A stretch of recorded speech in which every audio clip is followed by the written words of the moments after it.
اگر سکون کی زندگی گزارنا چاہتے ہیں تو خود کو مقروض ہونے سے بچا لیں۔ جس کے اوپر قرض کا بوجھ ہے نا وہ سکون میں نہیں رہ سکتا۔ قرضہ لینا قرضہ دینا یہ دونوں ہے ایک شریعت کا معاملہ۔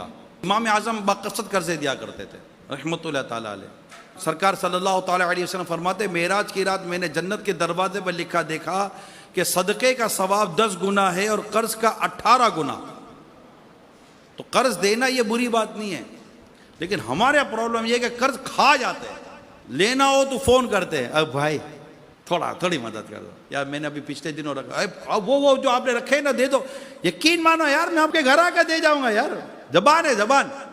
اب یہ لے تو گیا، اب وہ فون کر بھائی جان 15 دن ہو گئے، یا بس وہ یار بس کسی وجہ سے رہ گیا، بس آپ فون رکھو میں بس آپ کو بتاتا ہوں۔ اب یہ بتاتا اس کے بعد فون بج رہا ہے، پھر 1 مہینے کے بعد فون کرو، ارے بھائی جان دے دوں گا نا، کھا تھوڑی جاؤں گا یار۔ اب تو یار عجیب آدمی ہے کہ میں کو آپ کو کھانے والا آدمی لگتا ہوں۔ ادھار مانگتے وقت آنکھوں سے پانی نکل رہا تھا، پیسہ واپس دیتے آنکھ سے انگارہ نکل رہا ہے۔ اللہ کے آخری نبی صلی اللہ تعالی علیہ وسلم فرمایا جو اس حالت میں مر گیا کہ اس پر 1 دینار یا 1 درہم کا قرض ہو تو وہ قرض اس کی نیکیوں میں سے وصول کیا جائے گا، کیونکہ قیامت کے روز درہم و دینار نہیں ہوں گے۔ تو آج اپنا قرض ادا کر دیں۔